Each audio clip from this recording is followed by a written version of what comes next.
Broadcasting live from the Subaru of Gwinnett studio in the Gas South Convention Center, it's time for Gwinnett Business Radio. Gwinnett Business Radio is presented by Regions Bank, member FDIC. And greetings and salutations, everybody. It's your slightly annoying co-host, Stephen Julian. Welcome to another hopefully award-winning edition of Gwinnett Business Radio here on Business Radio X from the Gas South, or from the Subaru of Gwinnett Studios inside the Gas South Convention Center. Hey, I was late this morning. It's all my fault, but this show is going to be much better than my tardiness. There you go, Harper. Word of the day. Word of the day is tardiness, and you were kind of I lived it tongue-tangled over where we are and what we're doing. Which studio and all that. So thankfully, we've got a fantastic guest who's going to just take us to new heights, and I'm going to get out of your way. Yeah, for clarity's sake, let's just say that Sam Crenshaw, who's here with us today, is there anything you don't touch, Sam? It's unbelievable. So you can do does anyone know more about high school sports than you? No. College football broadcasting. You've been in studio and on the radio. You've got your own show with 92.9. We're going to talk about a lot of different things, but welcome to the show, Sam Crenshaw. Great to be here. Great to be in this place. It's pretty amazing. Well, you had to drive a whole 2 minutes to get here, right? I mean, did you go through the light that you know all the guys eating donuts there with the blue lights? You want to hang out with them, but this is local for you as well. It is, and to have seen the potential and the layout for what this area is supposed to become, it's nice to get over here and see it taking shape and developing, and have this. Have the studio here. Well, they want to put a hockey arena in Forsyth. What are we missing here in Gwinnett? What's keeping us? Raise the roof and put it next door. Yeah. We're a whole lot more convenient. We're right off the interstate, and people already used to coming this way for sporting events. I would hope that they would consider that, but they seem to be so on Forsyth. We'll see. They're not going to get the team in the next year anyway. They're going to stay in Arizona for another season. Yeah. So we'll see. Arizona and hockey can figure things out. They're playing in a place with about 5,000 seats out there right now. So they're playing and they're losing money. So, but they don't have 5,000 people that are going in those 5,000. And that's the thing that's amazing. Me. That's the thing that's amazing, because what attracted that team there? Retirees. They figured retirees in Arizona would do it much like the retirees in Tampa are doing it for that team. And for Florida, by the way, now in the Stanley Cup Finals. So that's what they were banking on. And for whatever reason, it hasn't happened. And so it looks like that team will be looking for a place, either Houston or here.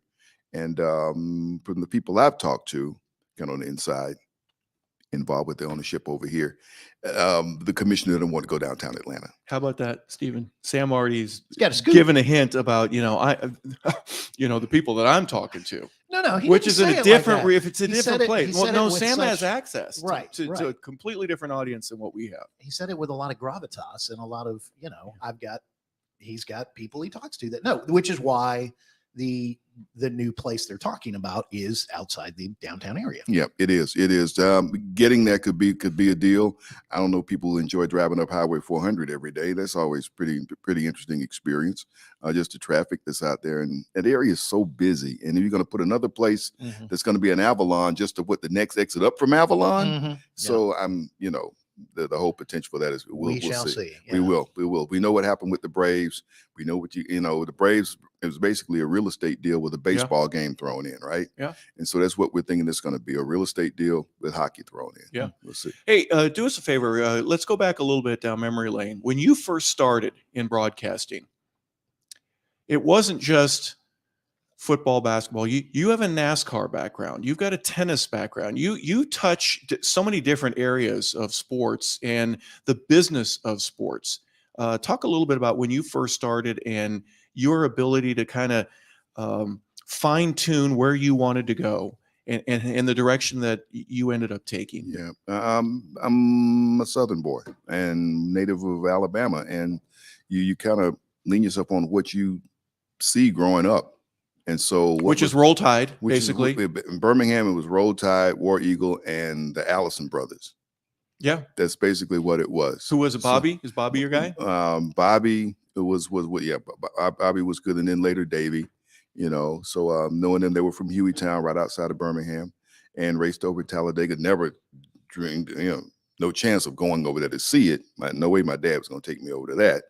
But I did get to see everything that came through Birmingham, everything that came through Legion Field, be it an All-Star game or be it NFL exhibition that brought O.J. Simpson to town, wearing number 36, not 32. He was a rookie with Buffalo. They came to play the Jets, and Joe Namath was sitting out.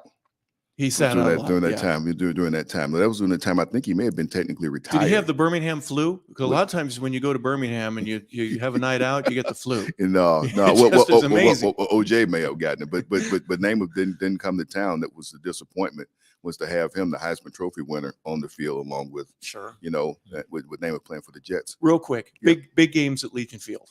Mine was the game of 78 at SC, 77, 78 when SC came to visit. And that was before then. That was like I met Lynn Kane and know Lynn, and Lynn told me stories about that specific game. Yeah.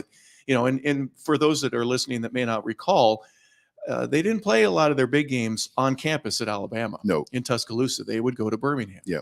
Well, back then, the schools, a lot of the SEC schools are in smaller towns, and so they would go to the bigger cities because that's where their alums were. They took the game to the alums.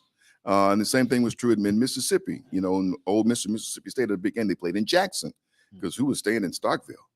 No one. No slam on Starkville, folks. No, but I'm just saying a little bit. but that was it. You did that, and this past week we're debating whether or not the Florida-Georgia game should stay in Jacksonville. That's a whole different set. But you know what? That is business. It is business. Pat Dye comes to Auburn and decides, why do we have to go to Birmingham? We got a nice stadium here. We won our games here, and bring our alums here and their checkbooks back to campus. And that is why, Alabama took all their big games home, and Auburn did the same thing. Ole Miss, they spruced up their stadium. They did the same thing down at Starkville. Even Arkansas, they were playing games in Little Rock. They're big games that would be nationally televised. Where Arkansas would get to be on national TV. We're in Little Rock. They all took them back up to campus. So, that's just the change that went on. The neutral site game kind of went away, and that's about business. That's about business. So we'll see. I don't know how a Georgia-Florida game on campus would do, considering what happened the last time Florida came to play at Georgia. I don't think anybody would want to see that. I mean, Spurrier kind of beat the brakes off of them. Would you want to relive that?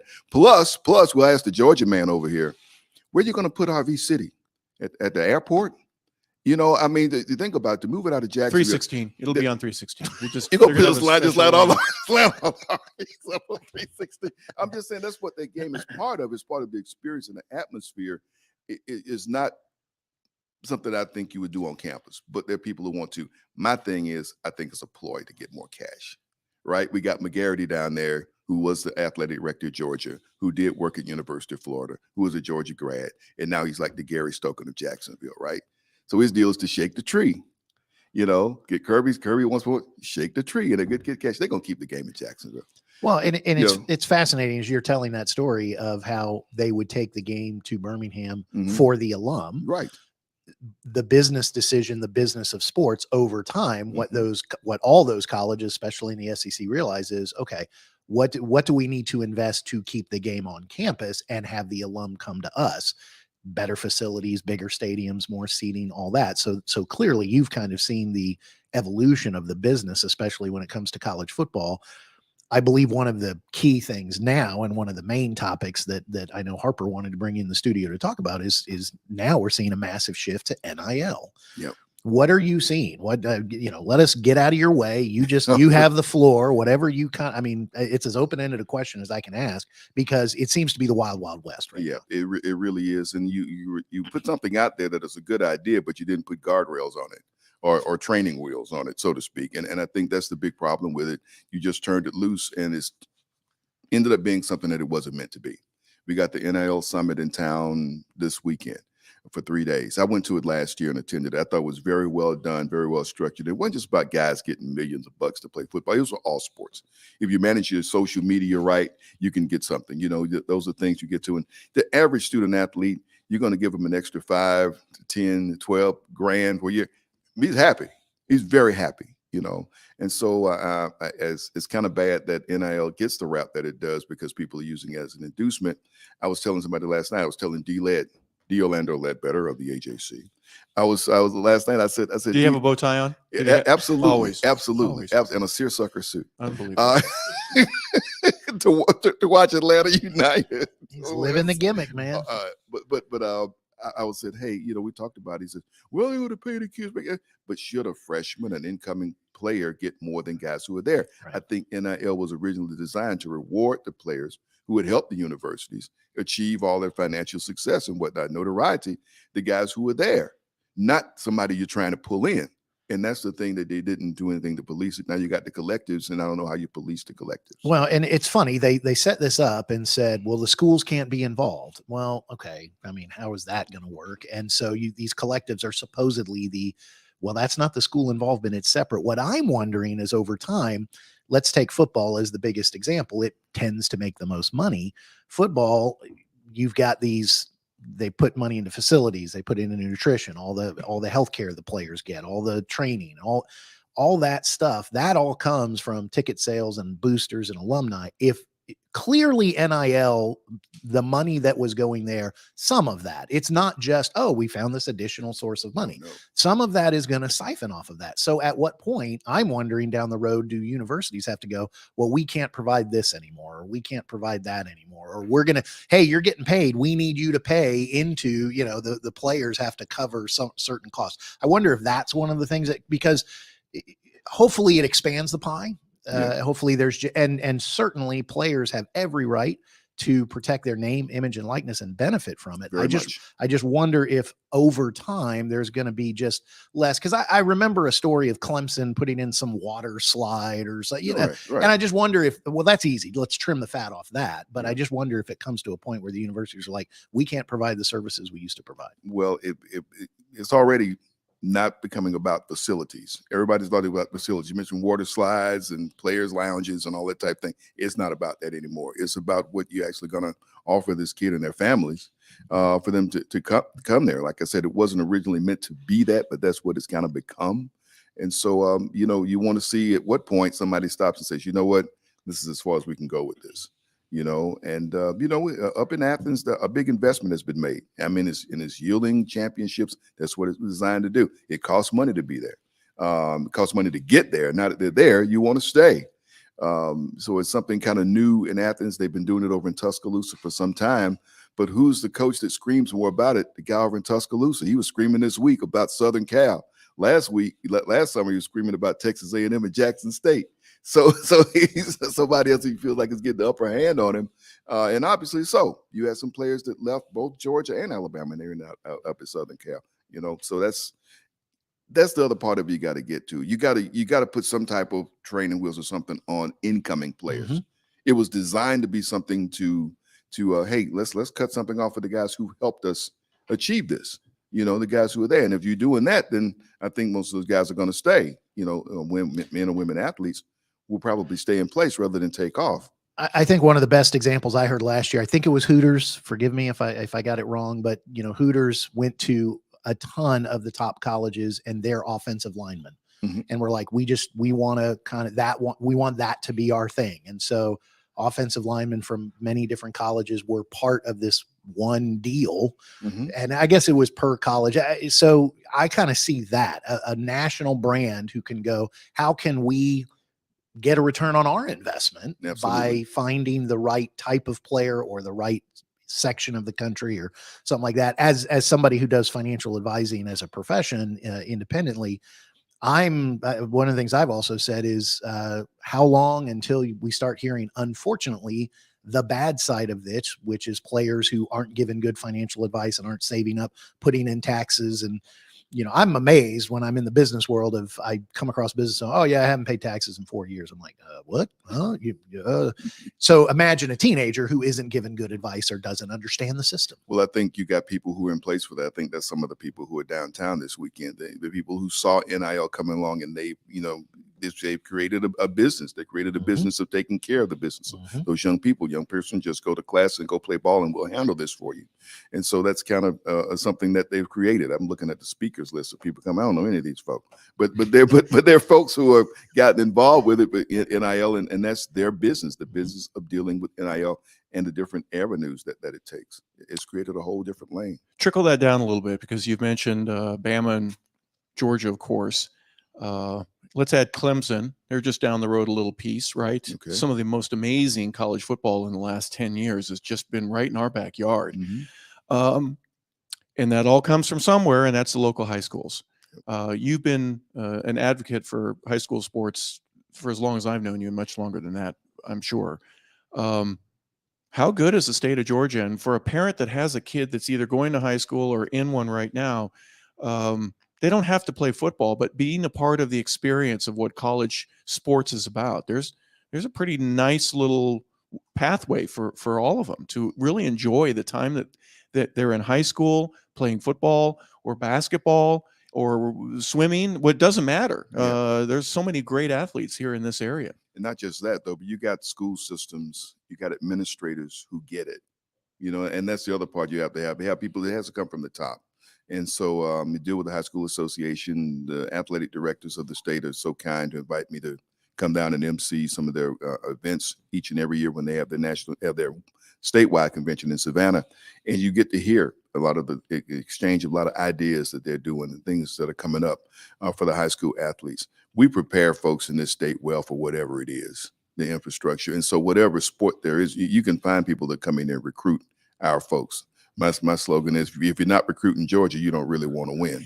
You really don't. You can close your eyes, throw a dart at a map and hit some kid, not hit the kid, but I mean, hit a spot no, you don't where there's someone in that area that could play for you. Right. Absolutely. Yeah. Absolutely. And that's what we have. And you're happy about that. You get concerned about some of the programs that want to be IMG Academy and that type thing, but still there are a lot of kids who still want to be a part of the teams in their communities. They want to play with their friends. They've grown up in that system like we've seen here in Gwinnett.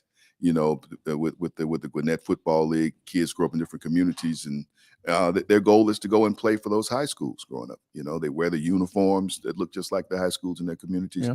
And so that's a really cool thing that we get to see out here where we live. Hey, talk a little bit about a student that isn't involved with sports, particularly on a team, but would love to broadcast. Or is it easier now when I first started, I knew a little bit about sports or a specific one in football to where it was easy for me. How would a kid today, do you need a camera and a phone or something? You got to have access, but what would you recommend for someone that wanted to at least consider, I would like to eventually be a broadcaster, just like Sam Crenshaw. Yeah. I'd have my own radio show. I'm on TV all the time. How would you recommend going about doing that? Start just like you said. You already have what you need to go to work.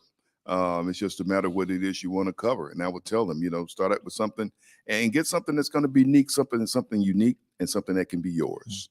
Get that interview or that's something that nobody else has. That's the thing that's going to raise your profile and raise your value. They go up, you go up with them. And so that's what I kind of tell young people. You don't have to go to games to cover. Due to our time we had dealing with the virus, we can go on a laptop. We watch the game on TV, sit down at the laptop. They're going to sit down the coach. You can interview him, do a complete story. Never thought I'd cover a game. I'm sitting at home. Yeah. But that has changed too, and that technology is not going away. So young people can use that as well. I was going to ask this question. Harper, you guys were talking about high school sports and talking about, especially if you're not recruiting in Georgia, you don't want to win. I love that quote. So I was going to ask you, as someone who's covered high school sports for a while here in the metro area, talk about some of the things you've seen or some experiences you've had, not with the top recruits, but the beauty of sports is you learn teamwork, you learn camaraderie, you learn so many life lessons playing a sport. You've been able to see not just the top recruits, but you've seen people who are never going to play at collegiate level or professionally, but you see victory, you see passion, you see life. Yeah. Talk a little bit about. There's a joy too, Sam. There's just a joy of being a part of the team. Absolutely. Just being a part of it and just having that kind of attention exposed to you and being in that type of environment, the lessons that you learn, obviously we don't want those to go away. We do something on the radio on our scoreboard show on Friday night called School Days. And we've had some of the top people who come from this area who participate in sports at the highest level. We bring them back. We talk nothing but high school, and they will all echo the same thing: the lessons that they learned, the teamship, the teamwork, the cooperation, learning to share, and the lessons they learned from their coaches that they still live by, that have carried them throughout their lives. And so that's something that you hope young people will want to experience at some level. And I would say Friday night is a place kids want to be. Even if you're not playing, if you're in the stands with your face painted, if you're on the sideline, doing something to help your team, or if you're doing a part of a broadcast, because almost everybody is being put out there on some platform, be it radio or online, and plugged into that. That's a big part of it. And that's something that I think young people should be a part of. So I think it's great. I've seen that change down through the years. But the thing you get to see in this area, you talk about the big high recruits, and we know the 5-star folks. But there are the other kids who are part of it who just get a chance to go out and play and discover they can go and play somewhere. And to me, those are the National Signing Day stories that kind of stick with you. Meadow Creek is a school here in town, here in Gwinnett. That is very diverse. Their football program has struggled because American football is not the first sport that many of those young people play. And I remember going there once. They won like 2 games. I mean, they've come along now. They're a team that's right there, the playoff contention in the last few years. But they were struggling, and they won about 3 games. And the coach had a kid who was from the Latino community, and he had found a junior college that was going to take this young person on. And the kid found out, and he was hiding from the coach. He didn't want to leave his family. He was afraid to leave his family. And the coach had to track him down. And in signing day, his parents were there just crying. There was such an emotional scene. That's part of what being a part of high school sport can do. They wanted him to go ahead and go. They knew what they were happy for him. Right, yeah, absolutely. Yeah. But he was afraid to leave. And coach had chased him down. You imagine that? A kid I'm not going to school. I'm going to cut class. A coach, somebody's recruiting your kid and got some money for college, and this kid is hiding. You kidding, kid? Come out of here. My personal experience was I wasn't very good, and I got better. So I needed a smaller school. There's nothing wrong with, we were talking about the big ones, but we do Georgia State. We have so many guys that we see year after year that aren't even 3-star. Right. They just want to play, and they give everything they have. They find that niche where they go, I couldn't make it at Bama or UGA or even at Tech, but I want to play, and I'm going to show somebody I can't. Somebody didn't look at me, or the stories are abounding, and they're all different, unique for every one of the players. But we get to see that every Saturday in the fall with Georgia State. The kids that get a chance. There's 90 more kids in the state of Georgia that get or almost all are from Georgia. There's a few from some other states, but they get a chance to play, Sam, and we get to talk about them giving everything that they have the same way that the 5- and 4-star guys do. Absolutely. You just want a chance to be a part of that Saturday afternoon experience. And, that's the thing. And like you said, Harper, you see the light bulb go on with some kid who maybe coming in as a freshman, trying to figure it out. And by the end of the sophomore year, they're out there making plays. They're doing great things, and the team program rise up, and we've had a chance to experience that. We're speaking with Sam Crenshaw. We're going to get back to him in just a second. I do want to remind everybody that Gwinnett Business Radio is brought to you by Regions Bank. We all know that keeping your company's financial future on track means having the right resources to support your growth. Regions Commercial Banking offers you lending capabilities and strategic solutions tailored to your needs, and you'll work with a team of experienced bankers here in Gwinnett. Discover steps to take that can help move you closer to your business goals. Regions is here to help. To learn more, visit regions.com/commercial-banking. Regions Bank. Member FDIC. Oh, wow. Okay. Hey, I got right. a headache from that bell. How about Holy that? cow, They man. warn you. Hey, before speaking you of do the that. Round future and sports and everything, I always enjoy visiting with you because you always have a different angle. Talk a little bit about the future of sports. And one of those that you mentioned to me a few years ago that has really developed is esports. And our producer and really founder here, Mike Salmon, has a specific take in that. We'll include Mike in the conversation as well. But talk a little bit about esports and the direction that that's going. It's amazing, and a lot of it is happening here in Atlanta. You got a number of cities that are kind of like hubs for it in the country, and Atlanta is one. It kind of ties into the film industry. If you matter, the things that are being done and developed, the technology that's going along with that has allowed esports to really grow and take off here in this area. So it's been fun to watch, amazing to watch, and the fact that it's a varsity letter sport. In high Georgia school, High yeah. School Association Yeah. is a varsity letter sport. There are some colleges that are offering scholarships. I Georgia believe. State has been offering some scholarships. There are some. There was a college. Oh, what's this college up in Pennsylvania? They are offering full ride scholarships for Wow. esports. Wow. So it's pretty amazing the direction that it's taken, and the people who've been involved with it has been the other. And this has all happened in, I would say, almost the last 10 years. Yep. Is it not? Yep. Because when my sons were getting into high school, I was starting to see articles and things, and it's exploding. It really has. And it's been something that's been an online phenomenon. Some people have tried to bring it to TV. Turner had E-League for some time, where they turned the studio into like an arena. They had bleachers. People could come in and watch. They did a pregame show. They had play-by-play people. It's unbelievable, right? Well, the generations younger than us, Oh, yeah. I am fascinated by their fascination with watching someone playing something online. That I don't now. I love watching sports, right? Yep. But watching someone controlling someone with a controller, that I don't get. To the point, though, that we're bringing the EA Sports college game is coming back. Now that we've got things done with NIL. But you think about this, at the very top level of sports, they get it.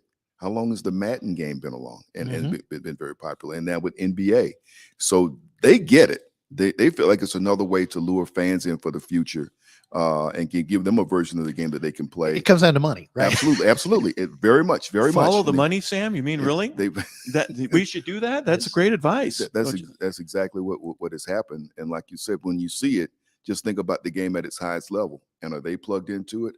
Absolutely. Well, here's the thing that intrigues me, because at 92.9, back when we started, when Atlanta United was just a concept that Arthur Blanket, there were the SEC guys, the good old boys, that were saying it'll never make it. Well, it won't with you, but it will with some other folks that love it. And they come to the game and they have a great time, and it's just a different source of revenue. The E game, that'll never make it. Guess what? It won't with you. But there are so many, as Steven said, the kids that are out there, and we got a kid that we know just right. How far is his kid? I know Connor's not here, but Mike is 8 feet away from us that is deeply involved in this and could be drafted. Go ahead, Mike. Go ahead and share a little bit about yourself. Let's have producer Mike Salmon, everybody. And Mike, There Mike, what was it like for you when Connor first started telling you, Dad, I think I want to play this game? Go to bed, right? Go to bed. Get a real job. Yeah. But he's going to. He plays. He hasn't been drafted yet. He almost got drafted last year. There's only 2 rounds in the NBA 2K draft, and he's hoping to be a first rounder next year. But he plays full time. He makes money. He makes good money playing online tournaments all the time. Yeah. Can you explain how that? I mean, so he's not drafted in the NBA E-League. So what's below that? So these are there part are of other a team. there are other sponsored leagues, Right. where you have sponsors that will actually pay for your entrance into these tournaments, Right. and then they get a cut of the winnings. And so the tournament takes place, over a weekend or over a couple of weeks, and he is with over a couple of days Yeah. typically, and they can be a lot of times that you can play from your house, but they have annual tournaments like in Dallas. Right. They're hoping to have one in Atlanta soon, but I mean, he's traveled to Dallas and Philly, Houston right? and Didn't other. he go to Philadelphia? He was in Philadelphia recently, and so the tournaments and you are can make good money. right. The tournaments are sponsored, and there's winnings, and then those winnings go to the sponsors who pay their entrance fee, and then the kids, they split the rest. Yeah. And you go to these tournaments in Dallas or Philadelphia, and as Sam was saying, I mean, you got an audience, you got a crowd of people that are buying tickets to get into these venues to watch them play. Right. And to your point earlier, I asked him, I said, who wants to watch these kids play games? He goes, you watch sports, right? Don't you? It's a different sport. That's the realization. And it's different. And also we talk about those sponsors and people who get involved with it. There's a big expo that goes on with them. So when they come in, so there's when you have those things like that, it's a lot of money. It's going to change hands. Yeah. Let me ask you about that. Cause one of the reasons we brought you on the show is not just your vast experience around sports, but also around the business of sports. The idea of the expo, the NIL expo you were at, esports expo, and all the way down to, the Gwinnett Stripers doing an expo before their season and letting people pick their seats. But talk about some of the expos that come around the city of Atlanta. So we say, hey, they do that for money, but there's more out of it than that. I mean, talk about some of the reasons why people do these large expositions. And I was trying to think of a different word, but a summit. I don't know. Maybe that's the better word. Because there's something else that is offered to a sponsor. Another way that they can get before people, right? And more than just having a billboard, more than just getting your sign rolling by. We're going to set up this area. You can come in and just display with what you have. One of the greatest expos I saw when I go to the event in Savannah with the athletic directors is the expo that's set up for people who have equipment and gear geared toward high school athletics.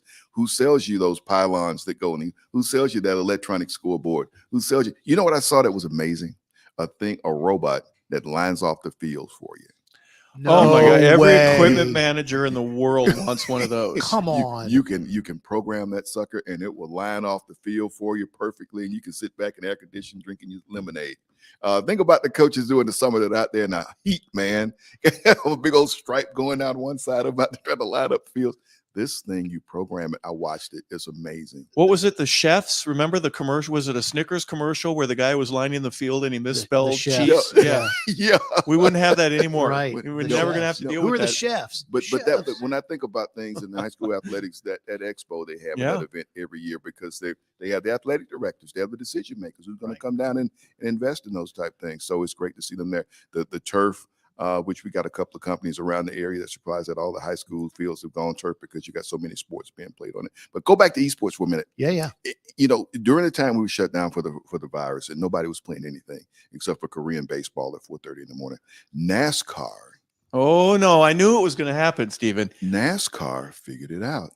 They have an esport that is just like the real thing. The drivers set up in, have the console and stuff they set up in their house, and they had a racing league that was going on anyway. So what did they do?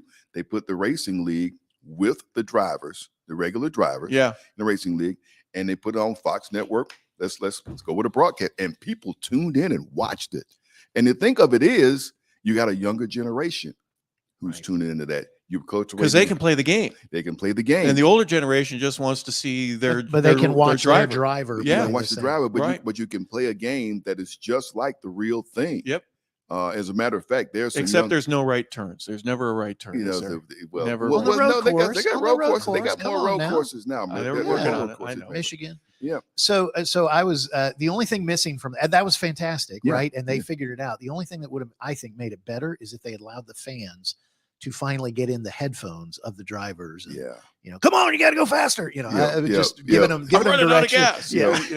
Watch out for that bird. And that's something you can do when you go to the track. You Yeah. go to the track. You can get that, and you can listen to some of it. Some of it may not be G rated, but you can do that when you go to the track. Now, can did you cut your teeth on NASCAR when you first started? No, man. I NASCAR. I was after college before I actually went to a race. I followed it because it was something special in this part of the country. It was still very regional. It's not that anymore, to the chagrin of some, but to the excitement of others.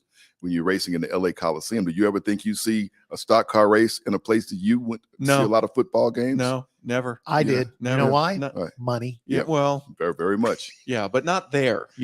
That's not the right spot for it. Yeah, it but is. Yeah, it is. The crowd doesn't say so. Listen, You I got- watched you got- motocross. you got I watched motocross in the LA Coliseum. I used to love that on ESPN when they'd come off that big hill. That's fantastic. that's different though. I mean, I'm just saying come on. It is different. All it's you a need is an motor. oval. It's still Okay, loud, all that whatever. kind of stuff. Yeah. But I'm just saying there should be another place to do a No, bigger that- track. no, Bigger no. track. What they got down But- in Fontana, it snowed. Fontana We and went down there Vegas this year. has one. You're going to Yeah. have all kinds of But places I if you think can that's- afford the real estate. But that's the thing, to take the sport to people. And we just talked about it with football, right? You're taking the sport to people, or people having to come to a place. You don't have to come to this rural area where you got this track. You're going to bring it into the city. In a few weeks, they're going to block off streets in Chicago. You know how much money it costs to block off streets in Chicago in the middle of town? People can't come in there and do business as usual. They're going to have a NASCAR race through the streets of Chicago, Illinois.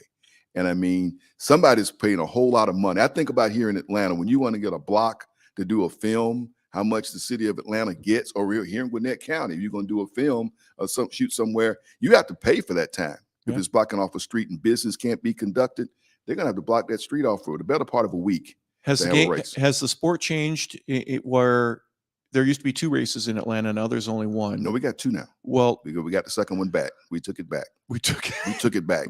Well, they reconfigured the track. They reconfigured the track. Atlanta races like Talladega and Daytona now. There's a lot of lead changing. It drives like a super speedway. It's a lot of fun to watch, and now they're going to do a night race this year. That's coming up in a few weeks too. Matter of fact, that's the week after Chicago. Nice. Yeah, man, that's going to be great. Can I jump in and change the subject? Because you're talking about events coming to Atlanta, and Sam's a big tennis guy, covers tennis, and we have a 1 ATP event.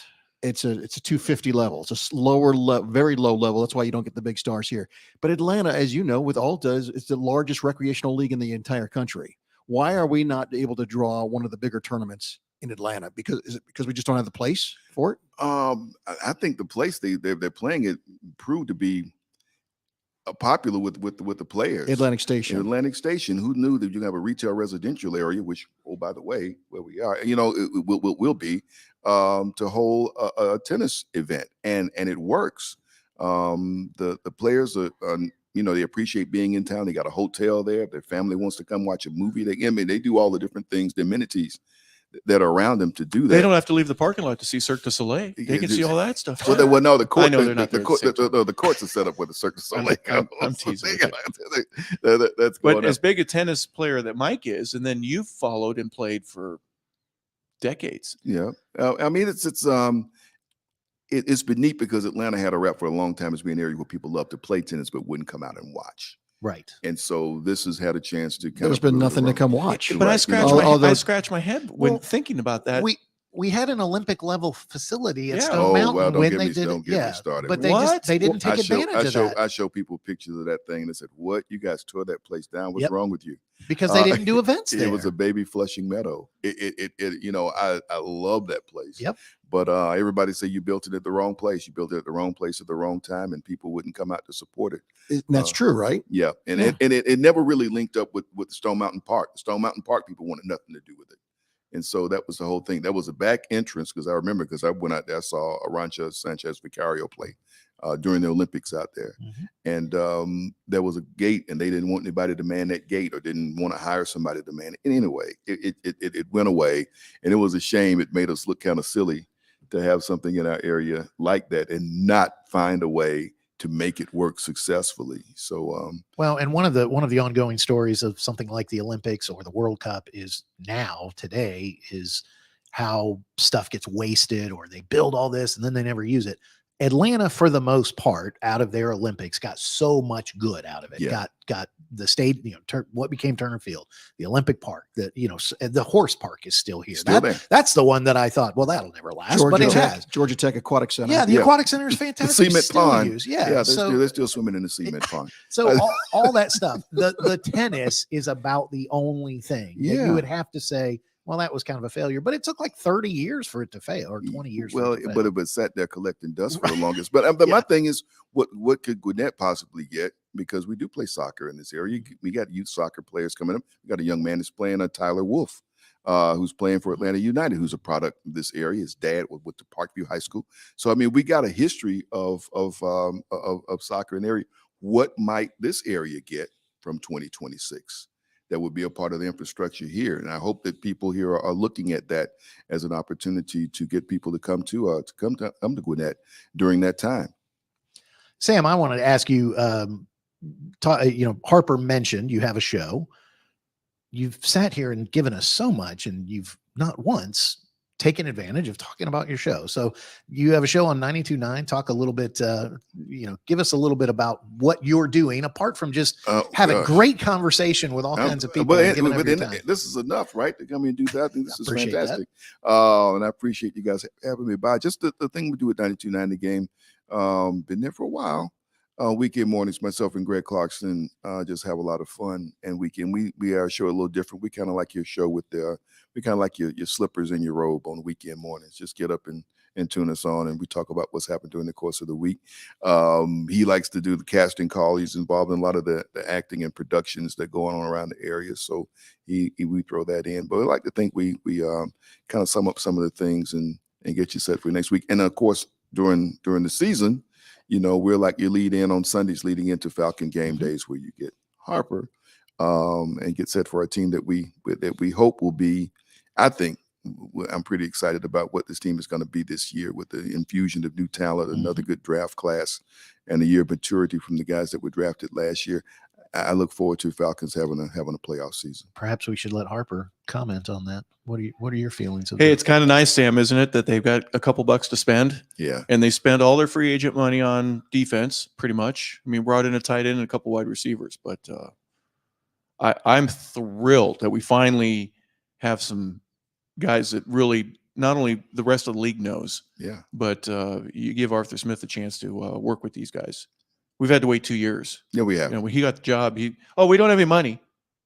We spent it all. Yeah. Previous administration kind of, we don't have anything, but yeah, go ahead and put your 43-man roster together. Yeah. Goodness gracious. It's been a struggle. So now he finally, if Desmond Ridder can sling it, we're going to surprise a lot of folks, because I think the preseason prognosticators, no, I don't think so. Yeah, right. You better show it. You're Atlanta, 28-3.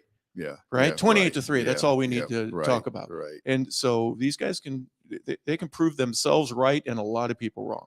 Yep. There's been a lot of one-score games with the Falcons I know. the last couple of years, and so you learn how to win. And a few bad calls, right? Arthur's when Wes said once, he goes, Arthur Smith looks like he's going to combust. I thought that was the best word, because as mad as that man, but his passion and his love for the game is genuine. And so I think some good things here locally are going to take place. Very much. That's what we're looking forward to. Sam Crenshaw from 92.9 The Game, from school days, from pre-show for the Falcons. Thank you so much for spending some time with us. Hope you enjoyed your time. And normally we tell people, hey, tell everybody just needs to go to 92.9 and apparently get a cup of coffee or a nice cup of tea or your morning energy drink, sit back and listen to you and Greg Clarkson. Yeah, I don't have a robe. Can I listen to the show if I don't have a robe? Even without the robe. Well, we put on something there, man. Yeah. Put on something, but enjoy. Yeah, put on something. Plug your TV as well. You also do TV sportscasting. Yeah, tell about your TV over at CW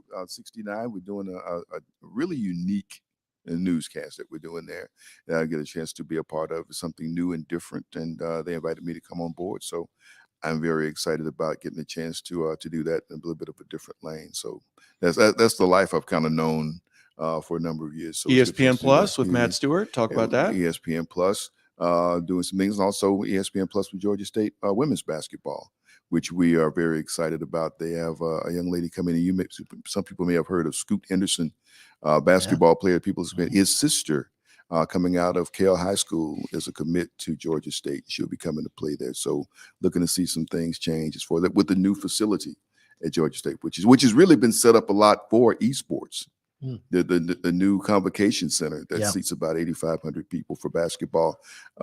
So it's pretty remarkable what they're doing. Georgia Tech got to play one of the first games in the new convocation center. So it will next season.